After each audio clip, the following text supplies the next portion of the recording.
Now next topic rules of debit and credit. So हमारा accounting process पूरे financial year का किस system के अकॉर्डिंग परफॉर्म किया जाता है, डबल एंट्री सिस्टम। और डबल एंट्री सिस्टम में की डेफिनेशन हमें कैसे कवर करनी है, every transaction has two aspects, कि जितने भी फिनेंशियल ट्रांजेक्शन हमारे बिजनेस में अराइज होते हैं तो उन सभी फिनेंशियल ट्रांजेक्शन को हमारे बुक्स ऑफ अकाउंट में टू आस्पेक्ट्स में, दो पहलुओं में रिकॉर्ड किया जाता है। Debit is equals to credit में, यानी कि डेबिट और क्रेडिट दोनों एक दूसरे के इक्विवेलेंट हमारे बुक्स ऑफ अकाउंट में शो होने चाहिए according to double entry system. But इसे फॉलो करने के कुछ रूल्स होते हैं, वो हमें फॉलो करने पड़ते हैं। But rules of debit credit समझने से पहले हम 5 एलिमेंट्स को परफेक्टली क्लियर कर लेते हैं। वो है assets, liabilities, capital, expenses and revenues, क्योंकि इसी 5 एलिमेंट्स पर हमारा बिजनेस रन करता है, इसी 5 एलिमेंट्स पर हमारा बिजनेस कायम है। फर्स्ट है असेट्स।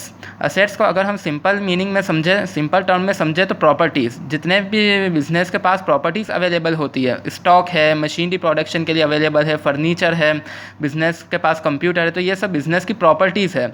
तो जितनी भी बिजनेस के अंदर प्रॉपर्टीज़ होती है अवेलेबल, उसे हम असेट्स कहते हैं। Next liabilities. लाइबिलिटीज़ को अगर हम सिंपल टर्म में डिफाइन करें तो हम कह सकते हैं कि कर्जा, हिंदी में अगर मीनिंग समझे तो इसका मतलब होता है कर्जा, कि बिज़नेस के ऊपर जितना भी कर्जा है। और कर्जा कब होता है बिज़नेस में, जब बिज़नेस के पास खुद का फंड्स नहीं होता, बट उसी फंड्स को वो किसी अदर पार्टी से या किसी अदर इंस्टीट्यूशन से, किसी अदर इंडिविजुअल से बोरो करता है। और जितना भी फंड्स बिज़नेस अदर इंस्टीट्यूशन से बोरो करता है, इसका मतलब ये तो तय है कि आने वाले फ्यूचर में वो कभी ना कभी फंड्स रीपे भी करना पड़ेगा। सो उसे हम लाइबिलिटीज़ कहते हैं। Next capital. कैपिटल मीन्स कि अगर सपोज बिजनेस स्टार्ट करना है या बिजनेस का हमें एक्सपेंशन करना है, so finance is one of the most important aspect. So finance जितना भी अरेंज करके हम हमारी बिजनेस एक्टिविटीज़ में इन्वेस्ट करते हैं, बिजनेस को स्टार्ट करने के पर्पस में, बिजनेस के एक्सपेंशन के पर्पस में, यानी कि बिजनेस एक्टिविटीज़ में जितना भी फंड्स ओनर इन्वेस्ट करता है, that funds is known as capital. Now next expenses. Expenses means कि अगर हमें प्रॉफिट अर्न करना है तो प्रॉफिट अर्न करने के लिए जितना भी हम खर्चा करते हैं, फॉर एग्जाम्पल एडवर्टीजमेंट में अमाउंट स्पेंड कर रहे हैं, फॉर एग्जांपल हम रेंट पे कर रहे हैं, इंटरेस्ट पे ऑफ कर रहे हैं, सैलरीज़ का पेमेंट कर रहे हैं, वेजेस का पेमेंट कर रहे हैं, ये सब एक्सपेंसेस क्यों बेयर कर रहे हैं, क्योंकि हमें फ्यूचर में अच्छा प्रॉफिट अर्न हो सके। सो प्रॉफिट अर्न करने के लिए हम जितना भी अमाउंट स्पेंड करते हैं, that amount is known as expenses. Next is revenues. Revenues means कि गुड्स को सेल करने पर हमें जितना भी अमाउंट रिसीव होता है, जितनी इनकम जो हमें जनरेट होती है, उसे हम रेवेन्यूज़ कहते हैं। सो ये 5 एलिमेंट्स परफेक्टली हमने क्लियर कर लिए, क्योंकि इसी 5 एलिमेंट्स पर हमारा बिजनेस रन करता है। असेट्स मीन्स कि जितनी भी प्रॉपर्टीज़ बिजनेस के पास अवेलेबल है। लाइबिलिटीज़ मीन्स कि अगर जितना भी फंड्स बिजनेस बोरो कर रहा है किसी अदर इंडिविजुअल से या किसी अदर इंस्टीट्यूशन से। कैपिटल इट मीन्स कि वो अमाउंट या वो फंड्स जो बिजनेस में इन्वेस्ट किया जा रहा है ओनर के थ्रू। एक्सपेंसेस मीन्स कि अमाउंट स्पेंड करने के लिए जितना भी प्रॉफिट अर्न करने के लिए अमाउंट जितना भी स्पेंड होता है, उसे हम एक्सपेंस कहते हैं, सैलरीज़ के फॉर्म में, इंटरेस्ट के फॉर्म में, एडवर्टीजमेंट के फॉर्म में। रेवेन्यूज़ मीन्स कि गुड्स से सेल करने पर, सर्विसेज रेंडर करने पर जितनी इनकम जनरेट होती है, उसे हम रेवेन्यू कहते हैं। Next account. Now what is account? Account is a record of transaction at one place relating to a particular head. But इसके कुछ क्लासिफिकेशंस भी है, लेकिन उसमें ट्रेडिशनल अप्रोच और मॉडर्न अप्रोच दोनों है। Classification of accounts according to traditional approach. So first is personal account. Personal account में जहाँ हम सभी पर्सन, ह्यूमन बींग्स या इंडिविजुअल, फर्म्स, कंपनीज़, उन सबको इंक्लूड करते हैं। सो इसकी कैटेगरीज क्या है? Natural personal account, artificial personal account and representative personal account. So first we discuss what is natural personal account. So natural personal account में हम सभी ह्यूमन बींग्स को इंक्लूड करते हैं। फॉर एग्जाम्पल जो हमारे डेटर्स हैं और जो हमारे क्रेडिटर्स हैं।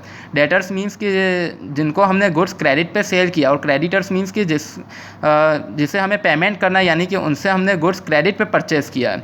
सो दोनों ह्यूमन बींग्स है, तो जहाँ पे हम ह्यूमन बींग्स को इंक्लूड करते हैं।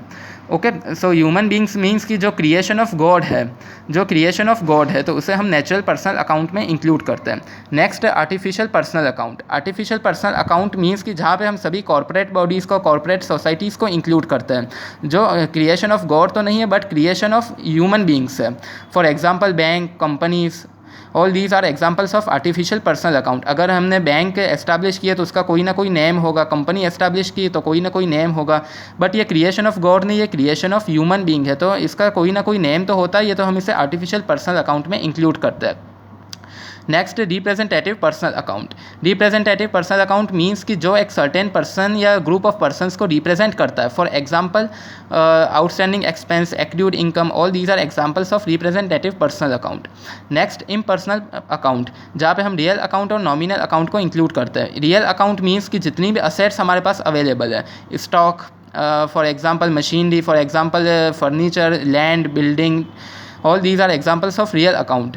बट रियल अकाउंट में दो असेट्स को इंक्लूड नहीं करते हैं, क्योंकि वो नेचुरल पर्सनल अकाउंट और आर्टिफिशियल पर्सनल अकाउंट की कैटेगरी से बिलोंग करते हैं, यानी कि डेटर्स और बैंक। क्योंकि डेटर ह्यूमन बीइंग है, उसका कोई ना कोई नेम होता है। बैंक भले ही आर्टिफिशियल पर्सन, लेकिन उसका कोई ना कोई नेम होता है। तो बैंक और डेटर्स भले ही असेट्स है, बट हमें इसे रियल अकाउंट में इंक्लूड नहीं करना है। Next nominal account. Nominal account में जहाँ हम सभी लॉसेस, जहाँ पर हम सभी इनकम को इंक्लूड करते हैं, सभी एक्सपेंसेस को, प्रॉफिट्स को इंक्लूड करते हैं। फॉर एग्जांपल के जो रेगुलर एक्सपेंसेस होते हैं हमारे, रेंट पे करना, सैलरीज पे करना, या सपोज़ कोई अदर इनकम हमें रिसीव हो रही है, तो सभी इनकम को, सभी एक्सपेंसेस को हम इंक्लूड करते हैं। Now next modern approach. According to modern approach, assets account. अब असेट्स हमें पता है प्रॉपर्टीज़, अगर सपोज बिजनेस में प्रॉपर्टीज़ परचेस की जा रही है, बिजनेस में अगर प्रॉपर्टीज़ की वैल्यू बढ़ रही है तो उसके लिए क्या रूल अप्लाई होगा। अगर प्रॉपर्टीज़ की वैल्यू बढ़ रही है, इंक्रीज़ हो रही है, तो so debit what comes and credit what goes out. यानी कि अगर प्रॉपर्टीज़ की वैल्यू बढ़ रही है तो हमें डेबिट करना है, लेकिन अगर मान लो मैंने प्रॉपर्टी सेल कर दी, मैंने बिल्डिंग सेल कर दी, मशीनरी को सेल कर दी, तो मशीनरी या बिल्डिंग की वैल्यू तो कम हो जाएगी, तो उसे क्रेडिट करना है। Next liabilities. लाइबिलिटीज़ अगर बढ़ रही है, कर्जा बढ़ रहा है, तो हमें क्रेडिट करना है, लेकिन अगर मान लो कि मैं उसी लाइबिलिटीज़ को रीपे कर देता हूँ, पे ऑफ कर देता हूँ, तो उससे कम हो जाएगा कर्जा, लाइबिलिटीज़ डिक्लाइन हो जाएगी, तो उसे डेबिट करना है। सिमिलरली कैपिटल के लिए भी यही रूल अप्लाई होता है, because capital is also known as liabilities of the business, कि अगर कैपिटल की वैल्यू बढ़ रही है सो हमें क्रेडिट करना है, बट अगर कम हो रही है तो डेबिट करना है। Next expenses. अगर मान लो बिजनेस में लॉस बढ़ रहा है, खर्चा बढ़ रहा है, तो उसे डेबिट करना है, लेकिन अगर डिक्लाइन हो रहा है तो उसे क्रेडिट। Next revenue. अगर प्रॉफिट, इनकम से सब इंक्रीज़ हो रहे हैं बिजनेस ऑर्गेनाइजेशन में तो हमें क्रेडिट करना है, बट अगर ये डिक्लाइन हो रहे तो डेबिट करना है।